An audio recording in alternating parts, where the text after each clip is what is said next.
ये कहानी एक संत के बारे में है जो एक बार वृंदावन गए। वहाँ कुछ दिन घूमने और भगवान के दर्शन करने के बाद उन्होंने वापस लौटने का मन बनाया।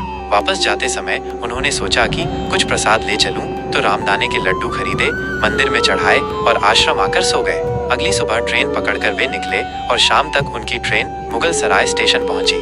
भूख लगने पर उन्होंने सोचा कि हाथ पैर धोकर कुछ खा लूं। जब उन्होंने लड्डू का डिब्बा खोला तो देखा कि उसमें चींटे लगे हुए थे। संत ने कुछ लड्डू तो खा लिए, लेकिन फिर उन चींटों की चिंता सताने लगी। उन्हें लगा कि ये चींटे वृंदावन से इतनी दूर आ गए हैं और अब वापस जाने में उन्हें कितना समय लगेगा।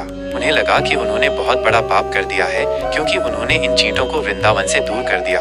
इस विचार के साथ उन्होंने उन चींटों को वापस उसी डिब्बे में सावधानी से रखा और वृंदावन की ट्रेन पकड़ ली। वृंदावन पहुंचकर वे उसी मिठाई की दुकान के पास गए, डिब्बा जमीन पर रखा और हाथ जोड़कर दुकानदार से बोले कि उन्होंने गलती से इन चींटों को वृंदावन से दूर कर दिया था और अब वे उन्हें वापस लौटाने आए हैं। दुकानदार संत के इस भाव को देखकर भावुक हो गया और दोनों की आंखों में आंसू आ गए।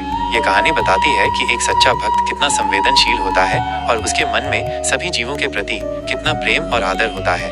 कहानी के अंत में ये संदेश दिया गया है कि घर से निकलते और लौटते समय हमें अपने भगवान को याद करना चाहिए और उनसे अपने साथ रहने का आग्रह करना चाहिए।